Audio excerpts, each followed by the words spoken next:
Bueno, hola a todos. Me alegra mucho estar aquí con ustedes, más o menos virtualmente. Bueno, no sé exactamente quiénes son todos los que están, pero casi todos los conozco. Bienvenidos. Entonces hoy vamos a tener una clase sobre filosofía y personalidad. Y bueno, yo digamos que recibí esta invitación de la escuela, digamos que Iván y Beatriz, para hablar sobre este tema y me pareció interesante, sugerente, sugestivo y a la vez era como pues, difícil saber por dónde entrarle al tema. Y pensando en el tema, entonces como que me llegó mucho poder trabajar un poco acerca de, digamos, de cómo la filosofía desde algunas perspectivas ha sido entendida y pues digamos que dediqué un buen tiempo como a explorar eso y les quiero compartir un poquito esa mirada, sobre todo a partir de la obra de un autor que se llama Pierre Hadot.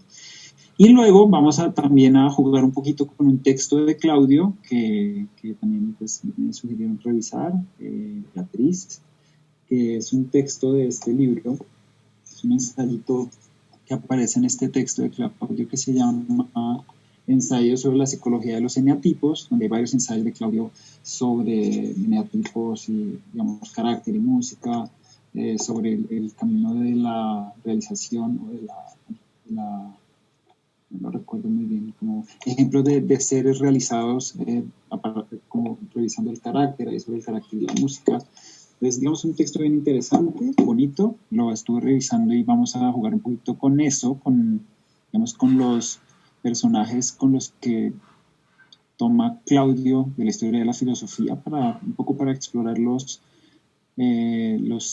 caracteres, los eneatipos, y en esta parte me gustaría que jugáramos un poquito con ustedes, como vamos a hacer un juego de identifique el eneatipo, y ahí los voy a invitar un poco a participar activamente como a partir de lo que cada uno desde su proceso de autoconocimiento y lo que hayan trabajado con el eneagrama, como que empecemos a enriquecer un poco la mirada del eneagrama a partir de la propia experiencia. A mí, digamos que la aproximación hacia el eneagrama como herramienta de trabajo, como el eneagrama de la personalidad, me parece muy importante siempre plantearnos mucho la pregunta de por qué lo hacemos, ¿no? ¿Por qué nos aproximamos al eneagrama? Porque a veces siento y encuentra uno mucho que el eneagrama se vuelve un instrumento para, no sé, para hacer cosas que parecían no estar ahí en el propósito inicial como de esta corriente espiritual y filosófica de la que proviene el eneagrama, ¿no? Se usa el eneagrama como para hacer marketing, ese tipo de cosas. Es interesante plantearse una pregunta de, bueno, ¿yo por qué me estoy aproximando al eneagrama y el estudio que hago de los eneatipos para qué funciona?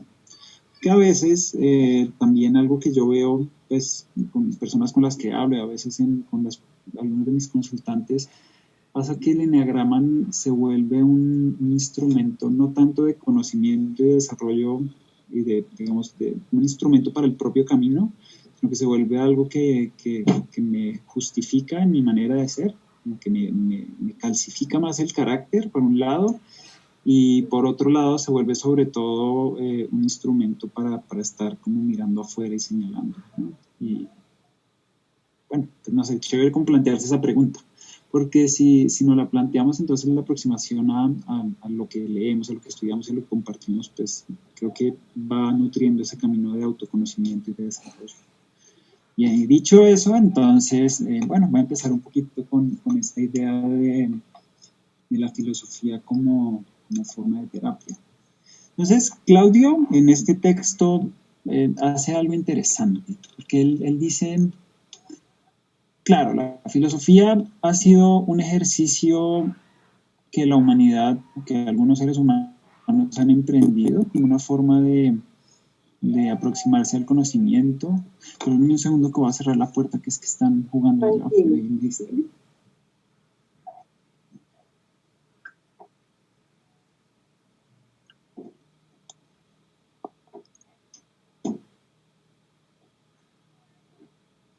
11, decía que Bueno, sí, ¿no? Que la filosofía como, o sea, puede ser entendida como un ejercicio intelectual. Usualmente se le suele entender así y, digamos, como culturalmente la idea que tenemos de los filósofos son como personas que intelectualmente se aproximan al mundo. A partir de esa aproximación,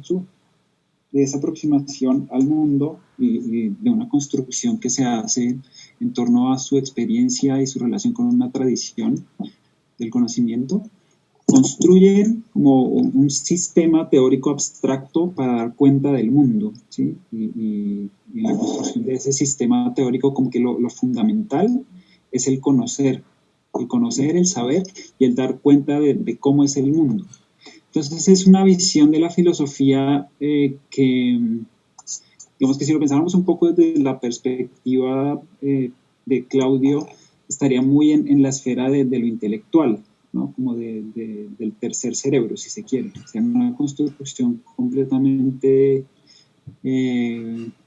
tal vez podríamos decir lingüística, conceptual, de la mente racional más elaborada, pero un poco desconectada tal vez de un correlato emocional y de un correlato pues, más relacionado con lo instintivo, con lo carnal, lo pulsional, si se quiere.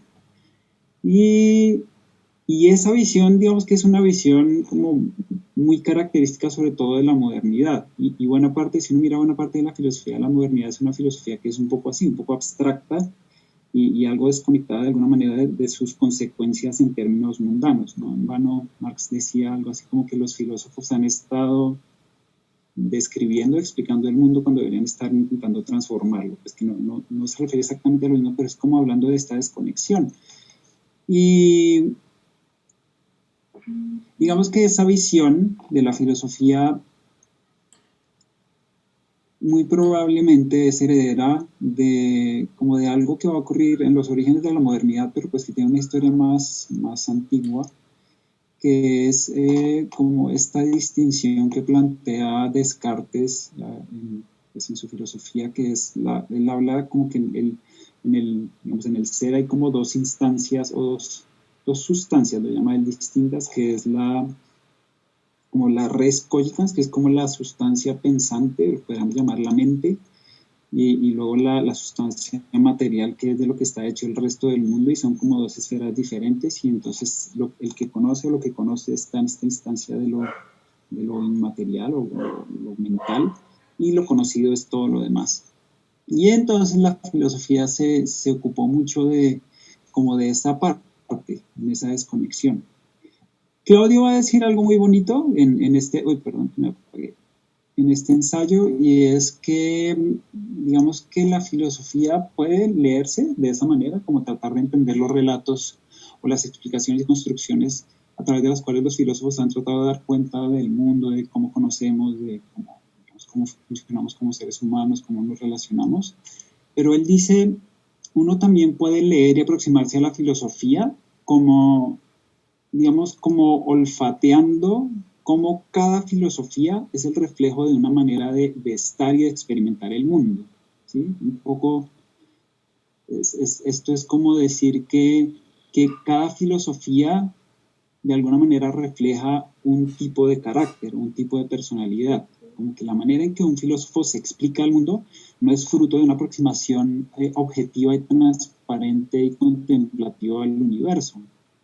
Claro, hay un ejercicio de apertura al mundo y de conexión con una tradición de conocimiento, pero esa aproximación al conocimiento y al mundo está atravesada por unas pasiones y en alguna medida por lo que Claudio llamaría por unas fijaciones. Y yo siento que él en ese ensayo hace énfasis sobre todo en las fijaciones, porque él dice, a ver si encuentro la cita, dice como, bueno, no me va a demorar mucho buscando, pero dice como que, sí, sí, es como que la filosofía, el tipo de filosofía y de construcción que hace cada filósofo ya viene signada por una cierta visión básica acerca de la naturaleza del mundo y del ser. Y eso pues se parece mucho a lo que Claudio describe como la fijación del carácter. Y entonces él va a hacer un ejercicio muy interesante con los filósofos. A veces siento que, digamos que algunos, pues como que hace una mirada muy por encima de la obra de los filósofos, pero bueno, es interesante la aproximación que hace. Siento que se puede hacer el ejercicio más sostenidamente, como ir más al fondo, pero bueno, es lo que haremos en la segunda parte. Lo menciono acá en esta primera parte porque hay un autor que se llama Pierre Hadot, del que luego yo les puedo compartir como algo de bibliografía. Escribió un texto muy bonito que se llama ¿Qué es la filosofía antigua? Y él, como lo que va a plantear es que en la manera en que nosotros nos hemos aproximado como historiográficamente mirando hacia atrás hacia la filosofía clásica del pensamiento antiguo, nosotros, y así como el carácter nos lleva a tener una mirada sobre el mundo un poco, no sé si viciada, pero medio determinada por nuestra manera de estar y de concebir el mundo y de atravesarlo. Nosotros hemos leído la filosofía antigua como leemos la filosofía moderna. Y entonces, digamos que parte del ejercicio que se hace al estudiar a los griegos, a Platón, pues, digamos, toda la filosofía clásica, los cínicos, epicúreos, estoicos, es hacer un ejercicio como de limpiar la filosofía, sacando lo que es conocimiento, como entonces tomando solo lo que se acomoda a nuestra mirada, que solo se vale del centro intelectual, como limpiarla de todo aquello que es contaminación, que es aquello que tiene que ver con afirmaciones acerca de cómo debe vivirse, afirmaciones acerca de cosas prácticas de las que son muy centrales y están muy presentes en la filosofía clásica. Entonces lo que va a decir Hadot es que, digamos que en la filosofía, y cuando hablo de filosofía, como para que no sea esto un ejercicio como solipsista del filósofo hablando sobre la filosofía, sino en general, como cuando construimos teorías acerca de la naturaleza del mundo, nos queremos explicar profundamente la naturaleza del mundo, la naturaleza de nuestro propio ser. Digamos que lo que afirmamos sobre cómo es el mundo, ¿sí? y qué explica cómo funcionan las cosas y cómo son las personas, eso no es irrelevante en relación a la manera en que vivimos. Y sobre todo en la filosofía clásica, lo que él afirma es que la filosofía era sobre todo como una aproximación a formas de digamos, como a ejercicios y formas de intervención, entender cómo es vivir la vida de una determinada manera. A ver si puedo decir esto como menos enredado. Lo que él va a decir es, digamos, en nuestra visión, entonces, alguien postula una teoría acerca del mundo, de la condición humana, y después de esa teoría se derivan las consecuencias naturales en relación a la ética, cómo vivir en el mundo, cómo relacionarnos con nosotros, cómo sería experimentar en cierta medida la plenitud, lo que podríamos llamar la salud desde cierta perspectiva. Lo que va a decir Hadot, y siento que esto se conecta con lo que está afirmando Claudio, es que la filosofía empieza con una decisión de vida, con una decisión de vivir de una determinada manera, que en la práctica es como tomar distancia frente al consenso cotidiano, tal vez del sentido común o lo que sea, pero en esa decisión, que es una decisión vital y que es una decisión que se toma con el cuerpo y con las acciones, ¿sí? Con las decisiones. Luego hay una parte de ese ejercicio que se convierte en lenguaje y en justificación de esa forma de vida y no a la inversa. Es como que una forma de vivir me conduce a tener una filosofía y no a la inversa. No es como que una construcción abstracta me dice cómo es que tengo que vivir y no es para nada irrelevante cómo vivo en relación a lo que yo creo acerca de la vida. Y entonces Hadot muy bellamente recoge mucho de lo que se ha descartado de esa filosofía, recogiéndolo como la esencia de esa filosofía, y entonces él habla de que en la filosofía antigua lo que hay es una cantidad de ejercicios espirituales. Y cuando hablamos de ejercicios espirituales, para nosotros naturalmente se nos viene la idea de la religión, porque entonces está Ignacio de Loyola, que tenga los ejercicios espirituales, digamos, esos ejercicios espirituales son herederos de los ejercicios espirituales de los filósofos griegos. Y en la tradición, digamos, en las religiones griega y romana, clásica, no había algo así como un ejercicio espiritual, porque eran religiones que, claro, tenían había una parte ritual importante, había una parte chamánica, pero realmente eran religiones que tenían más un sentido social, algo muy semejante a lo que pasa con muchas de las religiones hoy, ¿no? Bueno, pero al margen de eso, el sentido de ejercicio espiritual se lo llama así es porque no son ejercicios intelectuales, lo que ellos plantean, ni son ejercicios como solamente éticos o morales, sino que son ejercicios que incluyen como nuestra parte intelectual. También son ejercicios que se ocupan de nuestras pasiones, se ocupan también de nuestros actos y de nuestro discurso. Entonces, se llaman ejercicios espirituales simplemente como una manera de reconocer que son integrativos, a la manera en que de alguna manera es integrativa la aproximación de la Gestalt, de la aproximación de Claudio. Y entonces lo interesante es que entonces lo valioso y lo que es recuperable de la filosofía, sobre todo la filosofía clásica, es que lo que está planteando son ejercicios como actividades que aquel que se aproxima a la filosofía, si toma parte de esas actividades y las ejercita en sí mismo, esto le permite un proceso de autoconocimiento y de transformación, pero una transformación que le permite como volver así, como recuperar su propia identidad y su propio centro. Que fíjense que todo esto se parece mucho, o sea, tiene un aire de familia muy semejante a lo que plantea un poco la Gestalt, como el ejercicio de desarrollo y de conocimiento pasa por un ejercicio sobre todo de retomarme a mí, poder soltar todo aquello que he asumido como mío, pero que realmente no es. Y hay una metáfora que es bellísima, y es, creo que es Plotino, tal vez, quien la trae a cuento, que dice, como hablando de este proceso de la filosofía como un proceso terapéutico y de autoconocimiento, él lo que dice es esculpe tu propia escultura. Y tu propia escultura no como la escultura que es de tu propiedad, sino tu propia escultura, tú como una escultura. Y esto es muy interesante porque fíjense que en la escultura, a diferencia de la pintura es un arte en el que uno pone y añade cosas. Y lo que están diciendo no es como decórate, sino púlete, como extrae todo aquello que te resta y que de alguna manera como que te aleja de tu verdadera naturaleza y de lo más valioso que hay en ti. Bien, entonces un poco eso sobre esta visión de la filosofía como forma de terapia. La filosofía como una forma de terapia.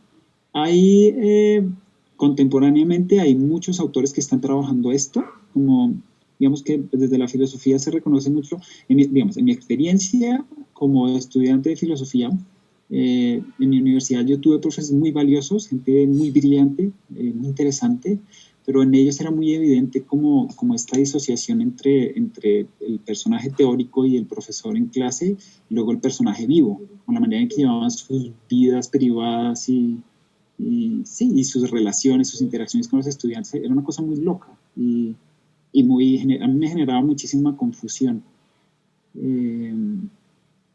Y esto creo que tiene que ver justamente con esta decisión característica de nuestra cultura, ¿no? Como de la mente por un lado, pero lo demás es como si fuera por otro lugar, esta desintegración bien loca. Y entonces mucha filosofía contemporánea está como replanteándose esto, como que la filosofía realmente no tiene mucho sentido si deja de estar conectada con la vida. Y de ahí hay algunos autores que han escrito obras muy bonitas sobre cómo la filosofía sí que nos permite lidiar con estados de angustia, con estados de depresión a un grado. Obviamente hay un grado donde ya la angustia y la depresión requiere otro tipo de tratamiento, pero digamos que vivimos en una época donde este tipo de experiencias de angustia y de depresión son cada vez más generalizadas. Y es interesante plantearse la pregunta de, bueno, ¿pero por qué? ¿No? Y la filosofía puede contribuir mucho ahí, y ha contribuido mucho, como primero a que las personas puedan entender que no necesariamente lo que se manifiesta ahí es que yo estoy mal, ¿no? Que estoy enfermo en el sentido clásico y que necesito como una medicina que me tranquilice en un estado de cosas que está tan mal, como que tiene tanto por ser resuelto. Y entonces eso por una parte, y por otra, digamos que la filosofía en esta aproximación que tiene al pensamiento, ¿no? a entender cómo funciona el pensamiento, la mente, también a cuestionarse sobre la naturaleza del sujeto. También, por ejemplo, en los estados de ansiedad es muy característica la aparición de pensamientos recurrentes, ¿no? Anticipaciones acerca del futuro, temas de culpa o sentir también estos pensamientos amenazantes propios de que siento que quiero hacer algo que no quiero, ¿no? Que me asusta hacer. Y desde la aproximación de la filosofía es posible, por ejemplo, relacionarse de manera distinta con el pensamiento, porque cuando yo vuelvo a mi pensamiento objeto de mi propia observación, ocurre algo parecido a lo que plantea el budismo, a lo que propone el budismo, que es poder ser testigo de tus propios estados mentales. Y ahí, primero, hay una desidentificación, que parte de lo que nos atormenta y nos extravía es que cuando viene el pensamiento, nos volvemos el pensamiento. Y al volvernos el pensamiento, además, generamos un dínamo que alimenta y alimenta el pensamiento y esas historias, esos diálogos interiores. Y entonces nos encargamos de sostener el estado de alerta y de angustia, ¿no? Y entonces establecer esta relación como curiosa, un poco desprendida desde poder observar que no soy solo el pensamiento. Ahí ya hay un ejercicio que podríamos denominar terapéutico. Luego, ese ejercicio también posibilita algo en lo que la filosofía no ha sido muy experta, pero abre el campo para que una vez reconocemos que el pensamiento es pensamiento y desde la filosofía podemos entonces cuestionar si el pensamiento tiene o no un efecto sobre lo real, si esta anticipación que yo siento que entonces se va a colapsar la economía y entonces van a venir las personas con hambre a mi casa y me van a sacar, no sé, lo que sea mi pesadilla, como que si yo lo veo como pensamiento, yo reconozco que esto es lenguaje, ¿no? Es una construcción lingüística, es una narrativa, tiene una herencia. Todo esto como que le resta valor y me permite hacerme cargo de la otra parte de esa experiencia que es el estado emocional que me produce y las sensaciones, que esto es muy parecido a lo que plantea también el budismo y la meditación, el mindfulness, ¿no? Que es un poco esta posibilidad de no identificarme ni con la emoción ni con el pensamiento, pero sí poder estar en relación con ella, poder permitir que lo que esté ocurriendo ocurra y yo permitirme una relación de apertura y de contacto con esa situación. Y bueno, digamos, de eso se puede derivar muchas cosas, como entonces deja de haber evitación, que sabemos que digamos, desde la psicoterapia, como todo aquello que niego y que trato de evitar toma más fuerza, pero también otra vez volviendo al budismo es lo mismo, es el veneno de la aversión. Cuando yo quiero que algo no sea lo que es, ahí estoy conectándome energéticamente con eso y sobre todo conectándome en el sentido de que estoy nutriéndolo. Entonces, bueno, esa es como una forma de entender parte de lo que la filosofía puede hacer como forma de terapia. Heródoto, el autor del que les estaba hablando, él menciona cuatro ejercicios espirituales, como cuatro formas de prácticas que se pueden hacer cotidianamente y que les quiero comentar simplemente como para dejarlas ahí, ¿no? Entonces, una, él la llama el concentrarse en el instante presente, ¿no? Entonces, como una forma de práctica que es, digamos, hace mucha referencia, o es muy semejante a las prácticas que provienen del budismo, pero son prácticas que él ha recuperado de la tradición estoica. Y creo que está presente, probablemente también esté en el epicureísmo, en el hedonismo. Entonces, primera práctica es como el ejercicio de traerse al aquí y a la hora. Una práctica que está muy presente en la Gestalt, ¿no? Siempre es este ejercicio de poder estar aquí y ahora, pero que desde la filosofía pues, también, digamos, ha habido también esa invitación, como una manera de vivir una vida como más un poco más alejada de la angustia, de la desazón y sobre todo de la desconexión de sí, pasa por venir al presente, concentrarse en el instante presente, como aquí y ahora, aquí y ahora. Una segunda práctica es, la llama la de maravillarse ante la presencia del mundo, ¿no? Y es como que está muy conectada con esta, es el permitirse como la posibilidad de detenerme, y en este detenerme y estar en contacto con el mundo, como dejarme sorprender como por el ser, por lo que hay.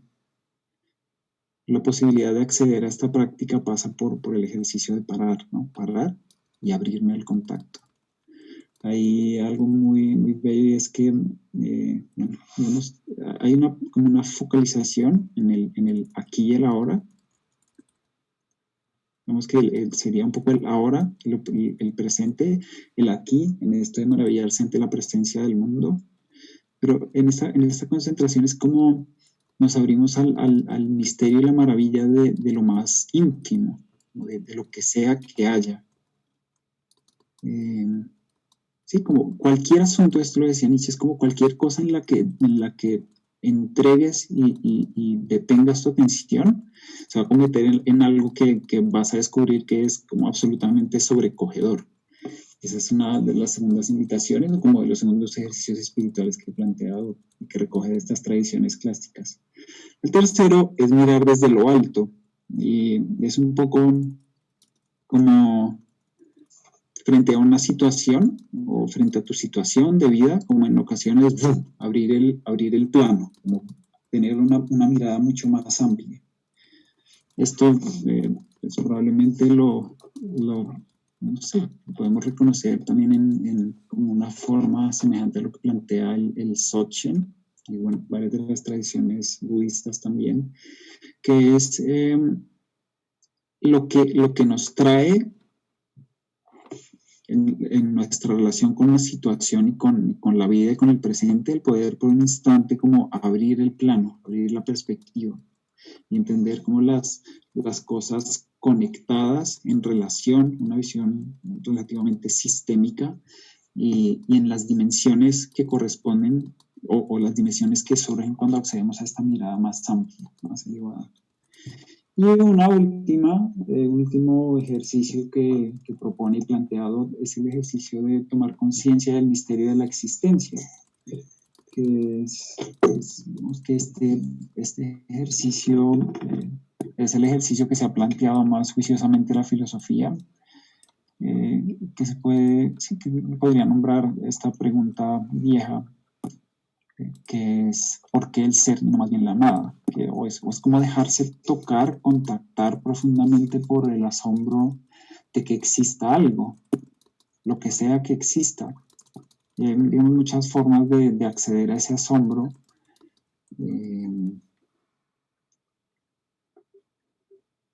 Sí, si uno piensa así digamos, partiéramos del relato que como civilización pues, hemos construido y que la ciencia ha tratado de, de sustentar con argumentos, con evidencia, acerca del Big Bang. Si uno piensa en la historia del Big Bang y la historia del universo, eh, es bien asombroso que existan las formas, que exista como algo que tenga forma, que existan organismos tan complejos como la forma de vida más básica. Entonces, poderse conectar con el asombro frente a lo que hay es también como una forma de medicina, porque vuelve y nos reconecta con ese sentido de estar vivos y nos permite de alguna manera como atender las situaciones de angustia, probablemente de depresión. Bien, creo que esto era como lo que quería mencionar sobre la filosofía como forma de terapia. No sé si alguien quiera preguntar o comentar algo sobre esta parte.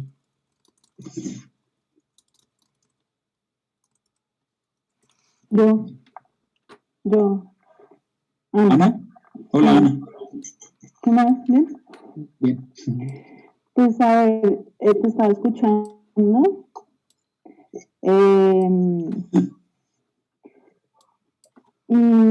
Y para mí fue inevitable asociar la filosofía con un sistema de creencias más una práctica o una experiencia, que es lo que tú hablas de los ejercicios, ¿no? De prácticas espirituales, ¿no? Como si fuera esta combinación entre algo cognitivo, pensamiento, idea, ¿sí? Más, al incluir estos ejercicios, una experiencia, ¿sí?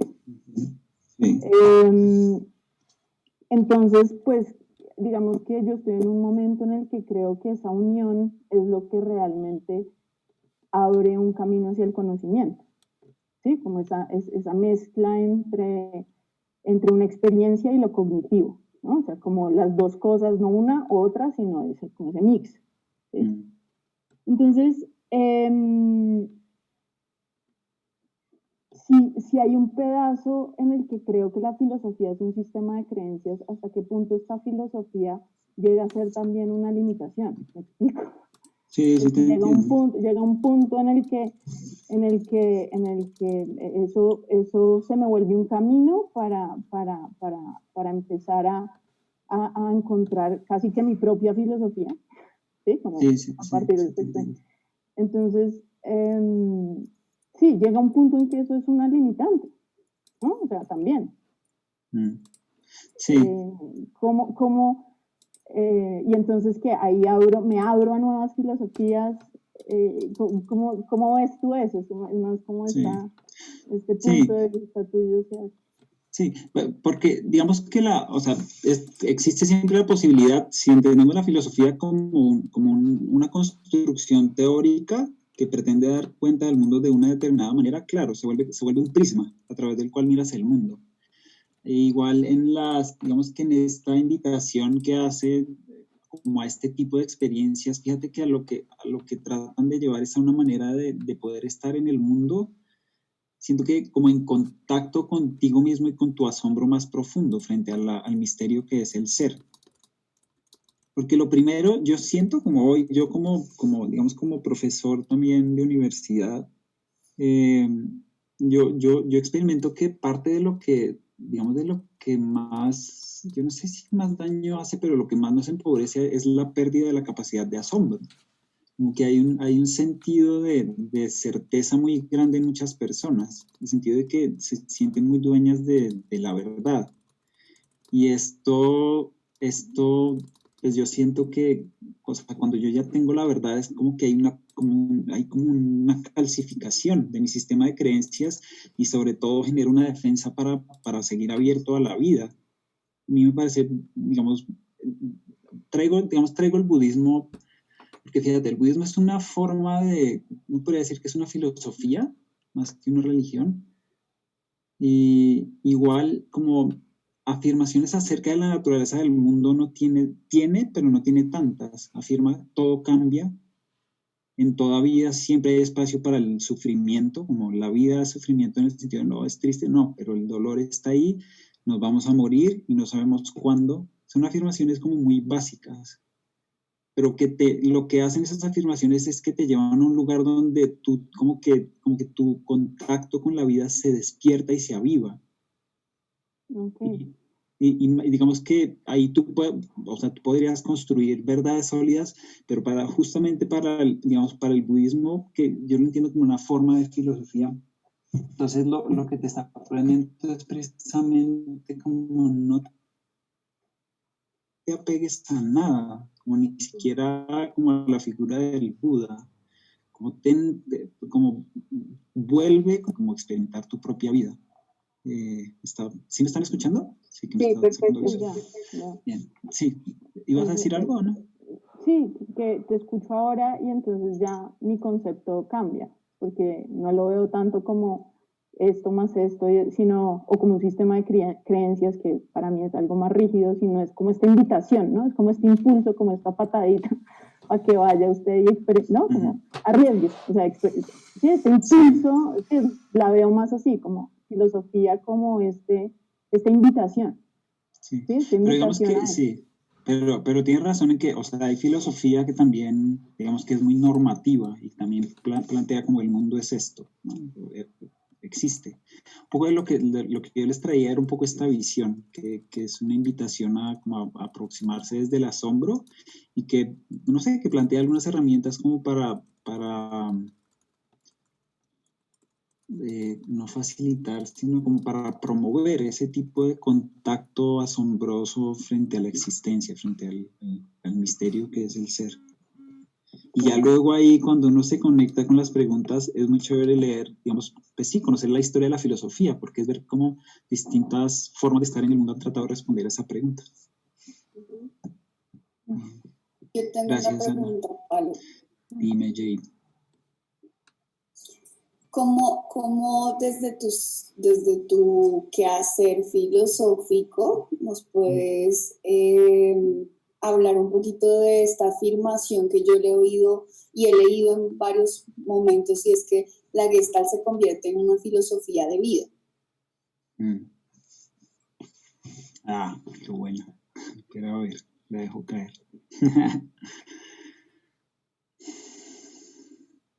Sí, pero es que, digamos que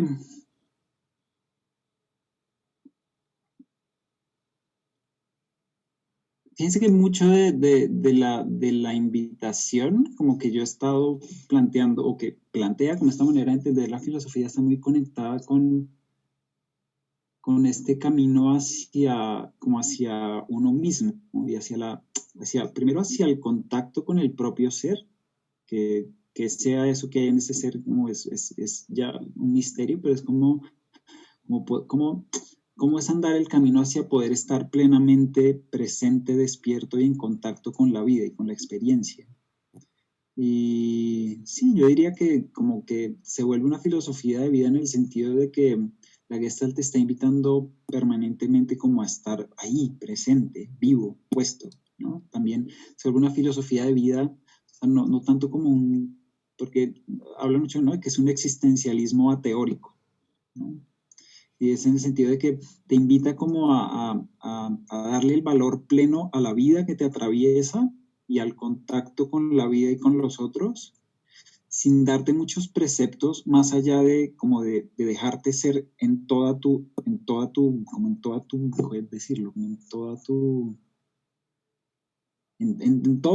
lo que tu ser en el mundo es, ¿sí? Como todo lo que el contacto pleno con tu experiencia te permite. Siento que desde ahí pues se vuelve como una especie de orientación, ¿sí? Se vuelve una filosofía de vida en el sentido de que te invita a estar plenamente en contacto contigo, a mantener una coherencia de lo que haces en relación a lo que necesitas, y desde la experiencia que tienes de ti también, como a poder, no sé, poder darle lugar también al otro, como reconociendo que es también un centro de este tipo de experiencia que tú estás atravesando. No sé, se me ocurre decirte eso.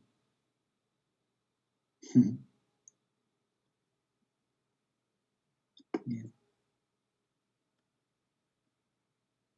Sí, no sé si, si quedas satisfecho. Sí, para mí es satisfactorio, porque sí, siempre lo he entendido así, solo que, claro, también esto del existencialismo ateórico para el que no es filósofo, tiene una formación en las ciencias humanas, ¿sabes? Es como que son dos conceptos súper abstractos y lejanos.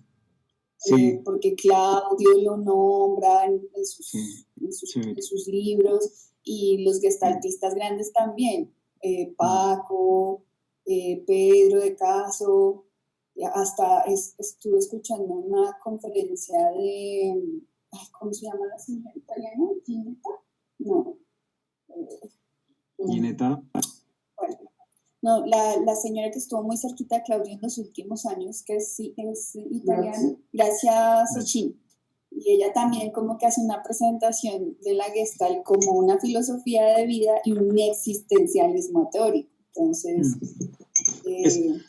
sí, digamos que el existencialismo, o sea, como filosofía, pues como el grupo de personas que reunieron dentro de este concepto de los existencialistas, que ellos a sí mismos, digamos que no hubieran querido, o sea, ellos voluntariamente no se hubieran dejado reunir dentro de una categoría, un poco lo que afirman, pues hay una idea básica y, como, digamos, en la base del existencialismo, y es que, digamos, cuando llegamos al mundo, llegamos sin una naturaleza predeterminada.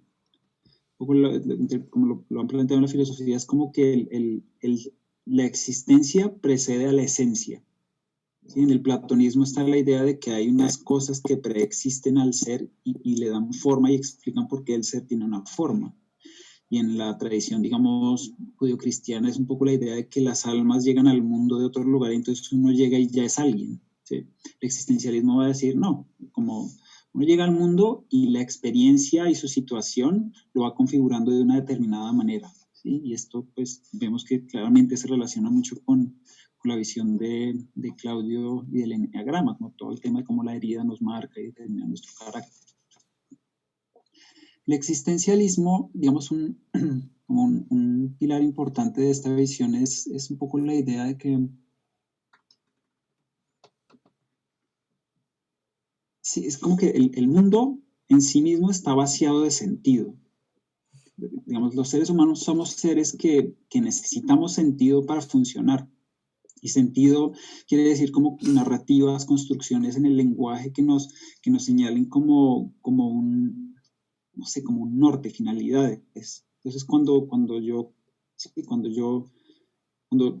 me encuentro con ustedes, es como llego acá porque, bueno, he sido invitado a dar una clase y quiero hablarles sobre X cosas, entonces aparece un sentido, un propósito, y esto le da sentido a lo que yo hago, como que le da una orientación.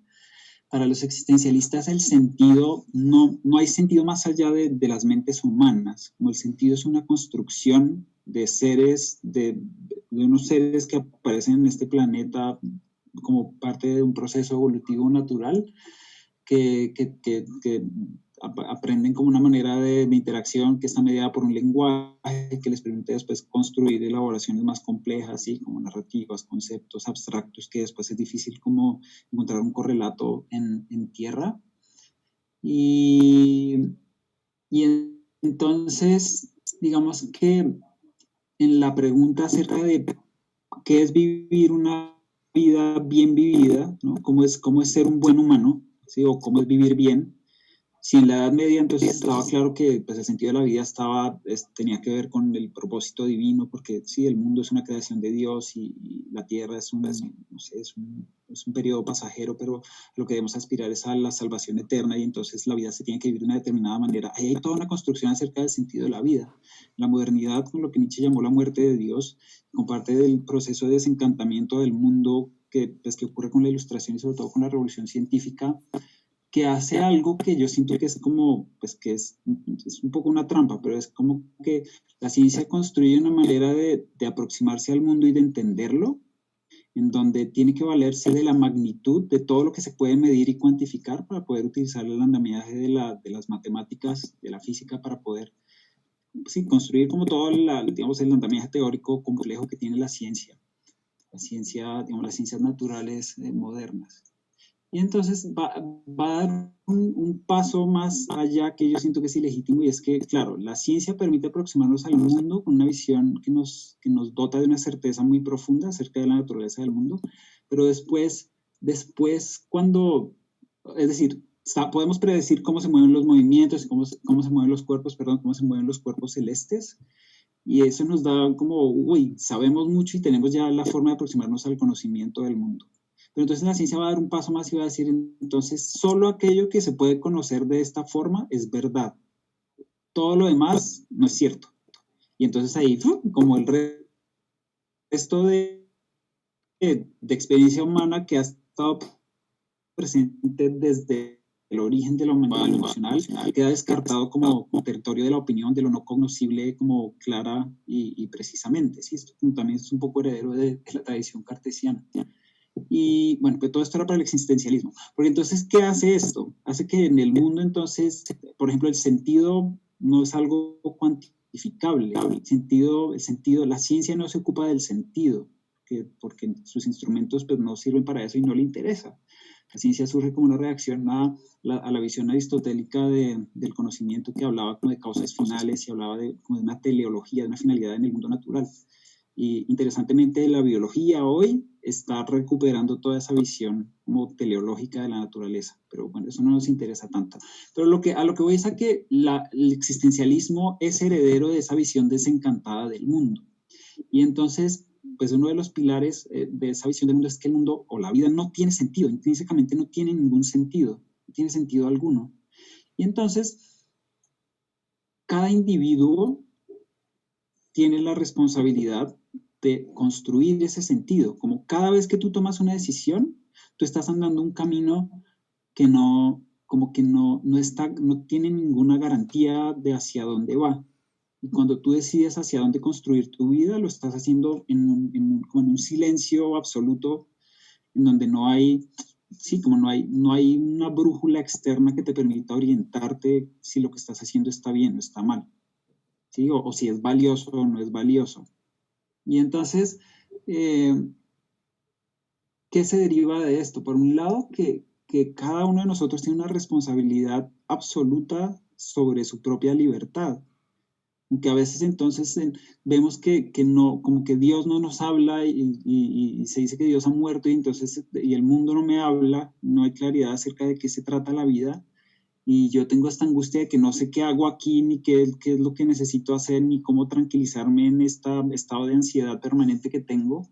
Entonces rápidamente lo que tendemos a hacer es traer sustitutos al rol que antes jugó Dios. Entonces tomamos un maestro o tomamos una marca de gaseosa, ¿sí? O nos volvemos como parte de una corporación y entonces generamos nuevos dioses o nos volvemos juristas o sí, no solo uribistas, no importa. Y ahí, digamos, lo que estamos haciendo es como haciéndonos los locos ante la certeza de que ese que estamos siguiendo tampoco sabe, porque no existe el sentido en el mundo. El sentido es una construcción siempre. Entonces, cuando yo sigo a otro, como que estoy dejando de ser auténtico y estoy como dejando de vivir la vida como yo podría o quisiera vivirla. Entonces, cuando estuvo larga la vuelta, pero cuando hablamos de la Gestalt como un existencialismo teórico, lo que yo entiendo es que la Gestalt reconoce como esta condición en la que como cada individuo tiene una responsabilidad profunda y absoluta sobre su propio destino y el sentido de su propia vida. Yo no me acuerdo, creo que es Krishnamurti el que dice algo así como que o sea, nadie nunca jamás ha vivido tu vida, ni nadie la vivirá. Cada vida es única, absolutamente única, como la situación en la que naces, las situaciones en las que enfrentan y el momento de la historia del universo en el que estamos. Es como cada vida es irrepetible. Y cuando tú como que te orientas por el criterio de la imitación, estás renunciando a la posibilidad de vivir tu vida como lo que auténticamente es, que es como una vida única e irrepetible, que es un poco la invitación a vivir la vida con la conciencia de que estás caminando siempre en un territorio como no andado. Así estés siguiendo los pasos de otro y bajo la ilusión de que estás andando el camino de alguien, es falso, solo que estás dejando de andar como un camino plenamente tuyo por estar creyendo que la salvación está por seguir los pasos de otra persona.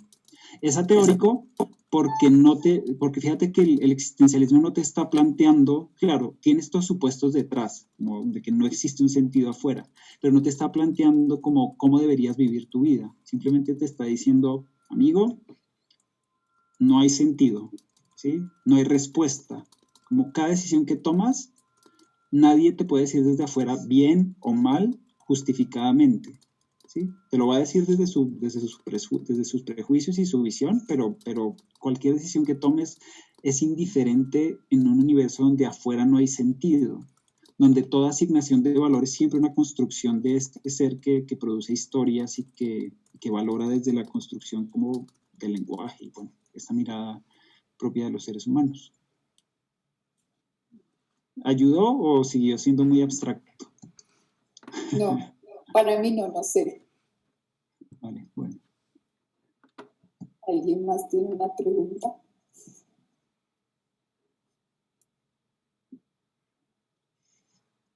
Bien, si no, entonces vamos a jugar un ratito aquí. Lau, me tienes que habilitar para compartir pantalla.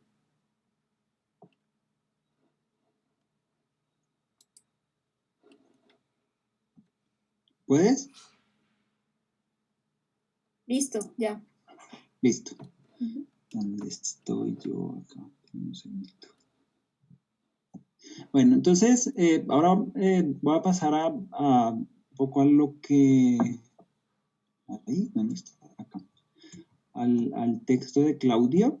Entonces, lo que les decía, el ejercicio que les quería plantear era un poco que jugáramos a identificar el eneatipo a partir de, como de algunas pistas que les voy a dar en relación a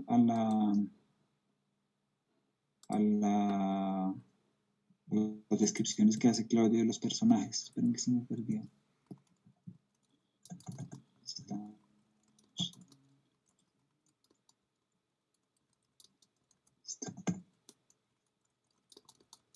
Un segundo, hablando de esto, chico.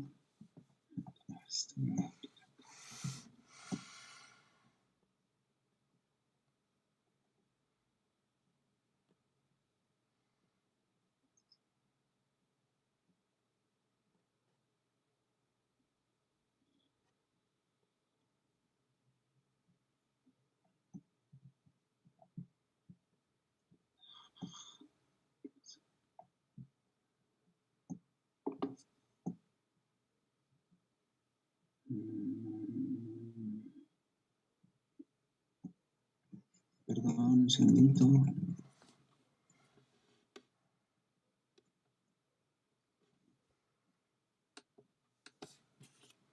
Entonces, en esta parte les voy a pedir, por favor, que me acompañen, me ayuden, jugando, identificando el personaje. Pueden activar micrófonos si quieren opinar. Ay, no me abre Zoom. Acá está, perdón. Y luego, como cada uno de los eneatipos, voy a invitar a los que estén presentes acá de cada uno de los eneatipos a un poquito a compartir como que reconocen en sí de este personaje que vamos a estar mirando. Acá está listo. Compartir. ¿Están viendo mi pantalla? Sí, señor. A ver si puedo ponerlo en pantalla completa. Sí. Listo. Bien. Entonces están en un orden así azaroso. Entonces les voy a describir un poquito el personaje y luego quien quiera hacer una apuesta de dónde cabrá, como en qué tipo, bienvenido y bueno, hablamos un poquito de él. Entonces este personaje, bueno, él es un griego, digamos, tiene una historia muy interesante, bueno, tiene una historia larga, pero lo que es interesante de su filosofía es como el tipo de conclusiones y el tipo de escuela que él construyó. Entonces, digamos que era bueno, tiene una frase que recoge parte de su filosofía y es que la felicidad se encuentra en la habitación del dolor, ¿no? Digamos que el epicureísmo se conoce también como el hedonismo en la tradición de la Grecia clásica y era un tipo de filosofía que como que pensaba que la búsqueda de la felicidad pasaba por, digamos, digamos, la búsqueda de los placeres, pero desde una perspectiva más o menos moderada. Es decir, había que buscar el placer, pero sobre todo como una forma de evitar el dolor.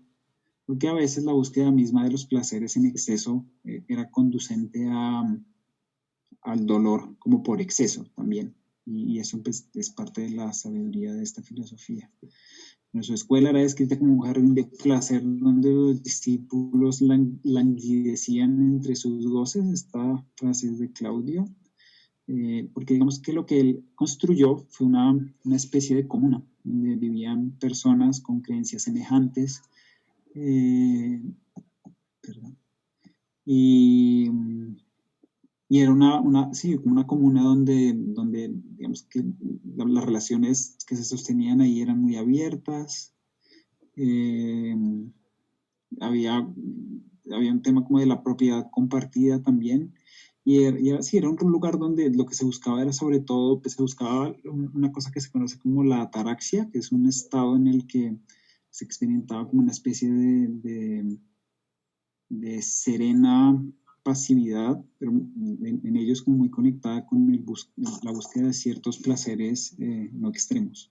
Una persona muy amiguera y en su filosofía como la amistad tiene un lugar muy importante y es algo que me parece muy, muy bonito. Fue un filósofo muy antiautoritario, tenía muchos problemas con la autoridad y bueno, uno de los principales valores es la amistad. ¿Dónde lo ven? ¿Cómo lo ven? Yo lo veo en el 8, yo lo veo 8 de la autoridad y de la amistad en lealtad. Espera un segundo que no estoy viéndolos. ¿Quién habla, César? Sí, hola, Palomino, ¿cómo estás? Hola, ¿qué tal? Bien, Bien. tú lo ves 8 por el tema de la autoridad, sí. Y de la por el tema de la amistad, amistad, sí. pero de la amistad profunda, no de cantidad, sino de calidad. Sí. De lealtad más. Sí, porque el tema del 8 tiene mucho que ver con la lealtad, ¿no? ¿Los 8 son muy amigueros? No. ¿En ese sentido?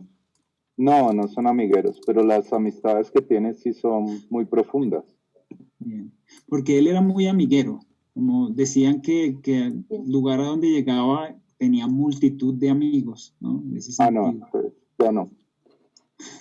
Bien, ¿quién más apuesta? 7. 7. Bien, ¿y por qué 7? Es chévere. Mauricio dice que porque es chévere, yo digo porque evita el dolor por medio de la felicidad.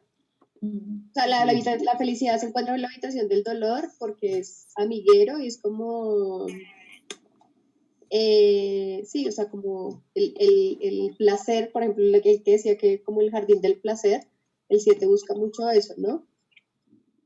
¿Te sentiste identificado, Mauricio?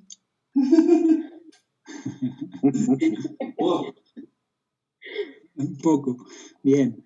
Sí, pues Claudio lo trabaja como un 7, ¿no? Y digamos hay varios elementos pues que como que tienen que pensar. Claro, es muy interesante porque digamos que hay unos, bueno, digamos que recuerden que lo que está haciendo Claudio es mirar no solo cómo la filosofía es una aproximación al mundo, sino cómo la filosofía encarna o emana una forma de estar y de experimentar el mundo que surge a partir del carácter.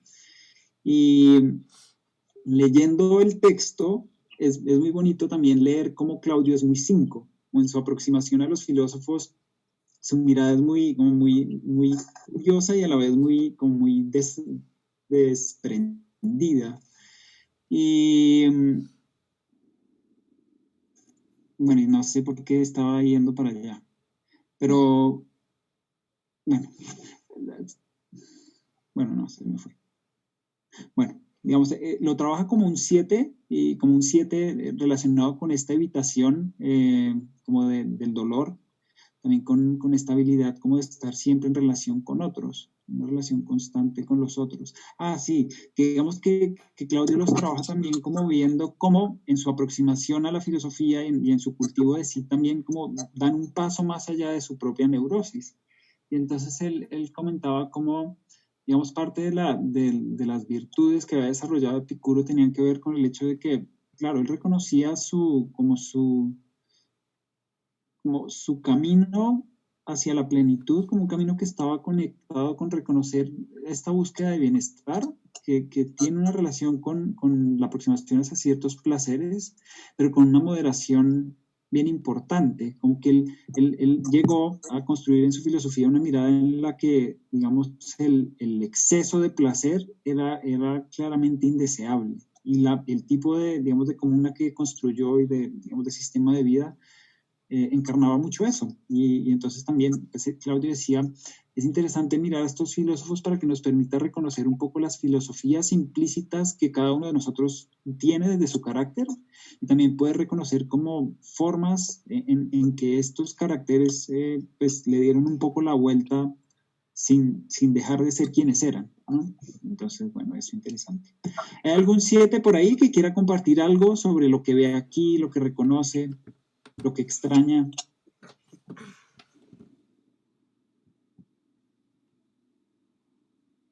Si no, seguimos. No hay 7. Creo que no hay 7. Ah, mentiras, Camilo. Sí, Pablo, no, No. en efecto, hola, ¿Qué más? en efecto lo que señala Liz es así, o sea, yo vivo, claro, entre comillas, feliz por la evitación del dolor. Ahora, el tema, digamos, de los placeres mesurados, no lo veo tanto porque mucho de lo que me caracteriza muchas veces, pongámoslo así, es la gula, ¿no? O sea, ir a los extremos. Entonces, ahí de pronto puedo diferir un poco de ese perfil que tú estás mencionando, pero claramente sí me siento identificado con la evitación de dolor. El dolor es algo que en el estómago como que no resisto la sensación.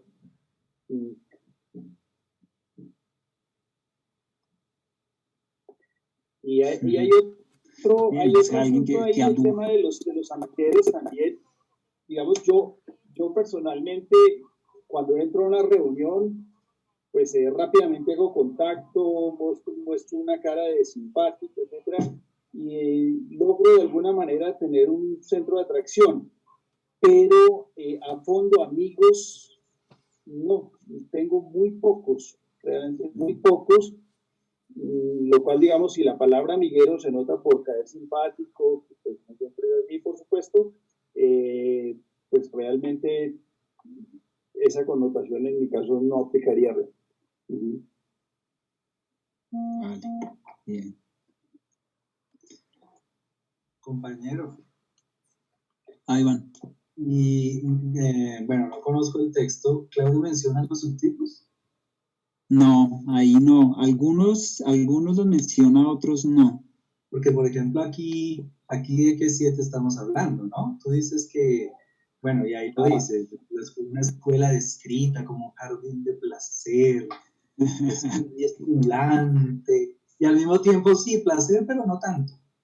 Sí. Placer, pero medidito, placer, pero y bueno, y la amistad y todo esto, ¿qué 7 sería? Parece chévere también incluir un poco el subtipo. Bueno, interesante. Yo creo que es un 7 social. 7 social. Interesante. Camilo, ¿tú qué subtipo estás trabajando? Conservacional. Okay. Sí, claro, tiene mucho sentido. Está chévere si hacemos el ejercicio así, bacán. Ahí van, si me ayudas un poco ahí con los subtipos. Sí. Y también si Troncoso está por ahí, también se quiere colar, bienvenido. Parece interesante. Bien. Mauro. Listo. Vale, bien. ¿Seguimos? ¿Alguien algo más del 7? Bueno, a ver. Así, una primera mirada, ¿qué apostarían? 9. 9. 9. Sí. Vamos a ver la descripción. Entonces dice, perdón, que tengo que estar... Tan corpulento era que en su pupitre fue preciso abrir un hueco redondo con el fin de que le fuera posible sentarse y estudiar. Sus compañeros lo llamaban el buey silencioso. No quería llamar la atención de ninguna manera. Era muy desentendido de sí mismo y su filosofía buscó conciliar la fe cristiana con la racionalidad derivada de la filosofía aristotélica. Entonces, bastante clarísimamente 9, ¿no? ¿Hay algún 9 por ahí que nos quiera compartir un poco de qué ve? Por ahí está Daisy, por ahí está Daisy. A ver. Pues nada.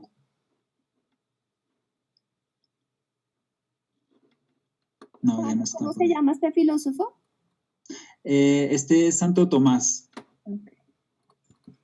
Entonces es muy, muy interesante porque él cuentan que, digamos, este hombre era muy erudito y digamos, tenía muchísimo conocimiento sobre la teología, sobre todo, y sobre la filosofía clásica, pero él nunca lo hizo saber. Y accidentalmente uno de sus compañeros como que se pilló que el tipo sabía un montón. Y cuando el compañero se enteró, este hombre le dijo como, no, por favor, no les diga, o sea, no lo comente porque tenía un asunto de no querer ser visto. Y bueno, y esto, digamos que es parece muy bonito esta experiencia doble de como de ser muy voluminoso y a la vez como este deseo de no ser protagonista, como de no figurar. Y bueno, otro asunto que Claudio como que trae mucho, recalca un montón es con los 9 que trabaja ahí, es esto del carácter conciliador, ¿no? Que en la historia, entonces del 9 suele estar presente esta experiencia muy temprana de tener que estar lidiando con conflictos de otro y querer apagar, ¿no? Mucha resistencia al conflicto. Y entonces, bueno, en él se manifiesta como este principio conciliador. No sé si alguien quiera agregar algo más del 9. Yo soy 9. ¿Trabajas el 9? Vale, ¿y qué ves? Está como yo. Se te está escuchando muy cortado, perdón. Sí, está muy mal mi internet. Está como yo, como mi lineatipo, se desconecta.